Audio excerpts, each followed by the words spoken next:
Now invite Debjani Ghosh, President NASSCOM, to address the audience. Over to you, Debjani. Hey everyone, a very warm welcome to the 11th NASSCOM GCC Conclave. Looking forward to some great discussions.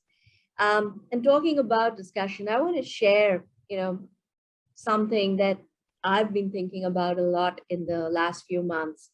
One of the books that I read during the pandemic, or rather reread after a few years, was this fascinating book called The Infinite Game by Simon Sinek. And I'm sure a lot of you have read it. As the author calls out, the key difference between a finite game and infinite game is how you play the game. And in a finite game, it's all about winning. And in an infinite game, it's all about building the strength and the resilience to stay in the game. And the reason I found it so fascinating is because, to me, that pretty much summed up the last 2 years of our lives. What COVID has done is it has taken this journey that we are on, this journey called life, and turned it into the ultimate infinite game. And all of us are players in this game with no option to choose an alternative game. And as the world struggles to come to terms with it and figure out what should be the strategy or the new playbook for the infinite game, I think there are some tremendous lessons that one can learn from by looking at the tech industry, and especially the tech industry in India. The last 2 years for our industry has not just been about resilience, but it has been about resilience with empathy. And that makes a world of difference to me.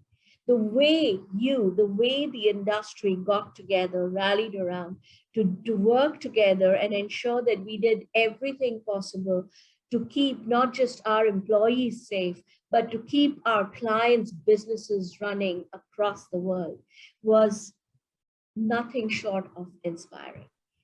And as someone who's very much grown up in this industry, it makes me tremendously proud to say that I belong to this industry. And it also makes me tremendously hopeful. It makes me hopeful because we now have the opportunity to rebuild the future together.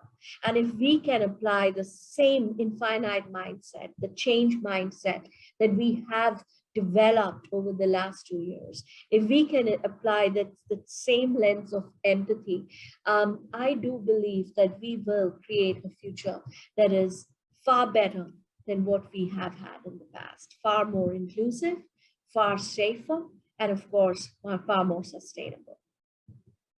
Talking about the future, the opportunities ahead of this industry, it's just fascinating. It's mind-blowing because it's like everything you touch turns into gold.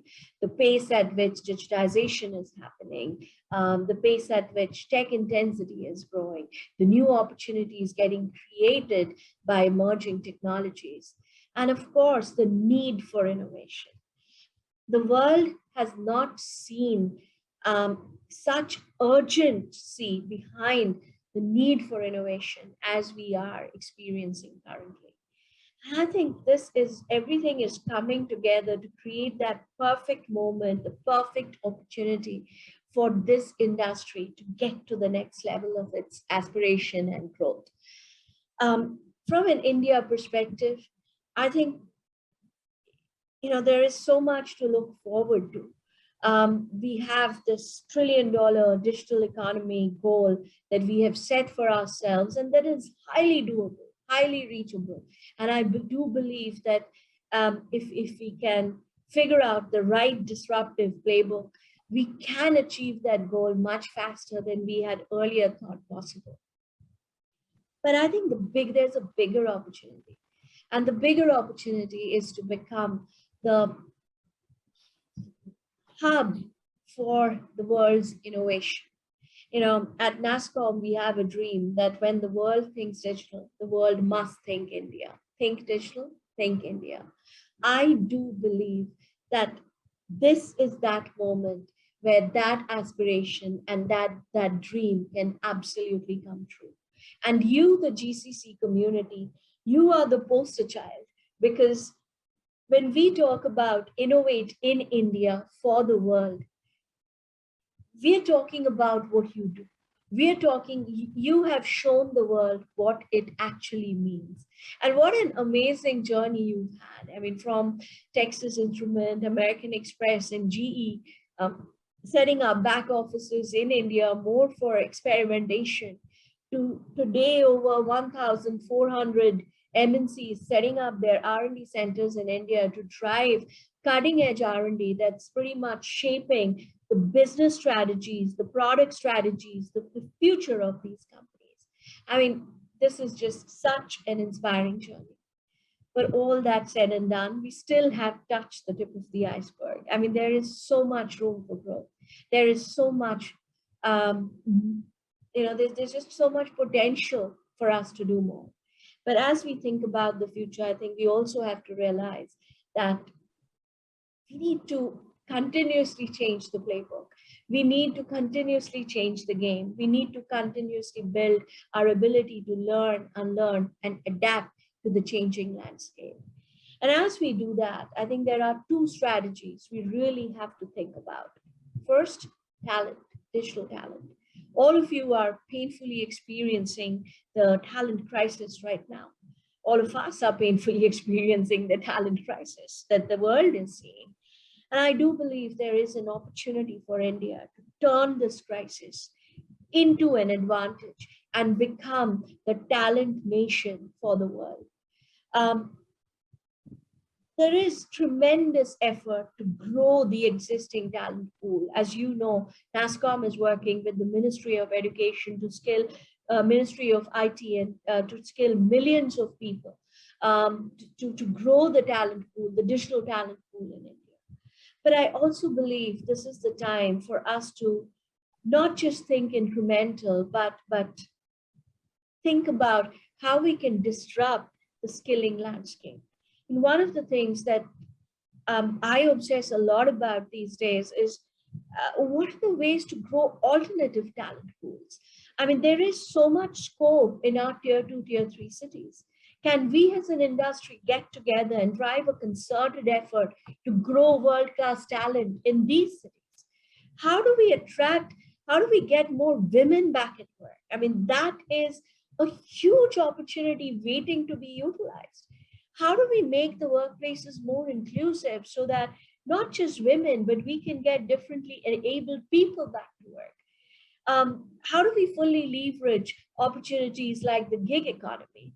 I mean, these are things that we have to think through, and we have to come out with some disruptive strategies to grow the overall talent base, talent pie at a pretty much an exponential rate to meet or to bridge the growing demand for digital talent. Not just bridge it so that we have enough talent in India, but create surplus talent to fuel the world's innovation. I think this is a huge opportunity, but it's not going to happen if we don't come together.